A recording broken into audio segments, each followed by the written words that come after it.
Rock Painting 101. This week's prompt is fairies. So I was playing around and wanted to come up with a fun 101 fairy that I think is very doable for you all. So this is what we're going to do today. Little silhouette of a fairy kind of shimmering, glowing there in the middle of the night. So we're going to go ahead and get started here. Today I am using my paint pens for fast dry time. Anytime I'm using the paint pens, you can do most of these processes with acrylics as well. Just consider each pen to be a different brush, as you'd say. That way you don't have to always clean off your brush each and every time. So I'm going to start by doing the background. Now I've used this technique before. I've got slightly different rocks. I'm in a different area, and the rocks that they had at the place are a little bit more smooth than what I'm used to. They're considered beach pebbles, so I guess they're probably have more water that's flown over them. This one has a few rough spots on it, but I don't shy away from those rocks just because I think all rocks deserve to be painted, I guess. So I'm just going to start with my larger pens here. Good morning, Shirley, or good afternoon. And I'm going to make my faded backdrop. Now, since these are smoother, they don't absorb as much of the paint, so I don't have to use any water. If you're finding your pens or your paints aren't blending, you can try adding just the slightest, and I mean start with light, bit of water to your brush. So I'm just going to block out my three colors. Now you could go into a pink even too if you wanted to add another color here. I'm just gonna do three colors on this scene though. So I got a little bit of black at the top, not a lot of the black. We're gonna pull that blue up into it. And I'm just using a foam brush today. This is what I'm gonna use as well for later to do the fairy. And this is the one I used yesterday. I just kind of let it dry on there. So I'm just gonna slightly, very lightly kind of brush back and forth till these kind of blend at the seam. And I'm gonna work my way up and barely get into that black. I don't wanna pull too much dark into my scene, just a little bit, because it gets kind of dark at the top of the sky. And I'm kind of going back and forth here on the brush. It does dry pretty quick on the brush, but just as simple as that, you kind of got that nice fade. I see a couple other people joining in. Hi, Gina. Hi, Sonia. I was on a live the other day, and I just realized there's all these fun little new things you can do when you're live. You can hit emojis and preset messages to say hello and things like that. So that's all new to me. I can even see the little thumbs ups kind of raising on the side, which is really fun. Excuse me, really fun to do. So so thank you all for joining. I also had a couple other questions. I'm gonna add a little bit more purple here at the bottom. I didn't get as low as I wanted to on my rock. I did have a couple other questions that I've been receiving about like the Facebook Lives. I am going into summer. I do have little ones at home, so I will not be, not that I ever was, very predictable as far as what time I'm going to be on. However, you can hit, there's like three little dots in the upper right hand corner when somebody's on live, and you can hit be notified when the page goes live. So if you want to do that, if you want to be notified, you can. It doesn't mean you have to hop on right away, but in your notifications, you'll see that there is a new live that you can go check out if that's something you're interested in. Okay, so back to the rock. So we've got our little fade from dark to light, and we're just gonna create a ground space here. So, you know, the ground is not very flat usually, so just kind of bump your way along the bottom and give yourself a ground. And this rock isn't really flat, but you know, you can kind of lay it down and see how it sits to make sure you kind of see the ground. And then I like to give my little fairy a little pebble or a rock or some kind of bump to sit on. She's kind of up a little bit higher on the rock, like so, like that. And then we're gonna come along, and I've got my extra fine tip that I am going to come along through here and add in some grass and greenery. Now I like to flip my rock upside down.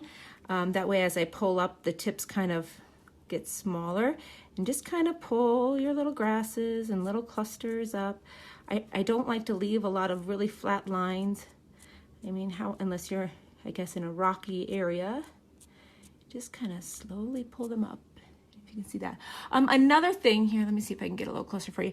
Another question I had I love to see the little comments floating up, but if you're watching and the comments are ever in your way, you can either fix that while you're watching live. There's a little box in the upper right hand corner where you can turn off other people's comments while you're watching live, or you can watch the replay once the live's over without the comments if they're in the way.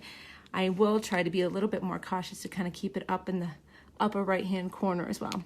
So once you've got some grass, I like to add a little flower. I have dandelions all over my yard, so you know, those are kind of something I'm looking at all the time, and they're pretty simple to do. You just pull out,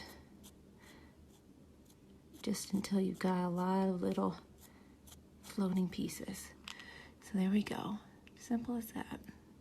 Okay, now before we put our fairy down, I like to make my fairy glowing a little bit.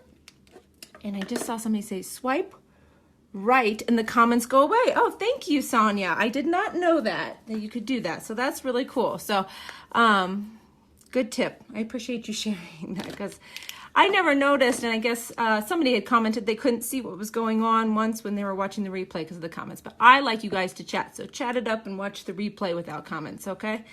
So now we're going to go back to our brush. Now make sure you don't have a lot of color left in it. If you do, you can wait a little longer. It will dry in here pretty fast because they're the paint pens. If you're using acrylics, you might want to grab yourself a different foam brush because it will stay wet a little bit longer. And I just am taking the corner here, and I'm taking my light blue and coloring on my foam brush just a little bit, just like this. And then I'm also taking my glitter. Now, if you don't have a glitter pens, that's fine, but they're like my favorite. So they add just a little bit of shimmer and just kind of go on your corner like that. And then we're gonna just take right wherever you think your fairy's gonna live, and we're just gonna dab it in that area, just in a circle, and it's okay if it covers a little bit of that rock. And it's just gonna give a sense of it kind of glowing when we put our fairy there. Now, if you can, I'm dabbing off of my palm, so you can do this someplace else. If you want to dab off a little bit of the excess paint and make that shimmer go out even further, you can. Just like so. Just like that. Okay, now to draw our fairy. Now, if you want to practice a little bit on a side piece of paper a few times before you go onto your rock, I highly suggest that. Now this fairy, the way that I draw her is fairly simple because I wanted it to be something, like I said, that is doable for most people. We're going to start with a very stick figure-ish fairy sitting on our rock, and then we'll kind of bulk her out a little bit. So start by just drawing almost like the arch of the back, and it's actually going to go all the way to her head. We're going to add the head at the top of this when we're done. And just do a line straight down, and then knees up, down, and foot. Now from the shoulder area, I just like to have her hands kind of resting on her knees, like so. And then we're going to add a little round head, and I don't know why, maybe because I'm a Tinkerbell era, my fairies have to have like a little bun on top of their head, just because I think I grew up on Tinkerbell. So once you've got your basic shape, just like that, your stick figure fairy, you can go in and bulk it up just a little bit, not a lot. I mean, fairies are kind of dainty. If you wanted to add some frill of a skirt or something, you could as well. And then we're going to add our wings. And I'm doing very simple wings up, just kind of like half of a butterfly, and then down. And if you want to add some design inside, you can. I didn't on the first pair, but you can easily add in a little bit of design there. Just super simple fairy, just hanging out, maybe watching over her garden. There we go. And it's that simple. And this rock doesn't want to sit super pretty for you all to see when I set it down. It kind of rolls back a little bit, but this one's going to be good. It can sit actually this way, which you can't see, but it will be really cute for hiding. And I think somebody will be very excited to find this cute little fairy hiding around. So we've got our fairies that easy. So I hope you guys give this one a try if you haven't done a fairy yet for the 52 Rocks week. This is one that you can give it a go. So thanks everybody for joining in live, and thanks for watching the replays. And you swipe right, they go away, swipe left, they come back for the comments. Perfect. Thank you guys. I'm glad you enjoy this one. So as always, if you complete this rock, leave it in the comments below. I love to see others completing the designs, and that way other people can see it as well. And I will be back soon. Everybody have a fantastic day. Bye.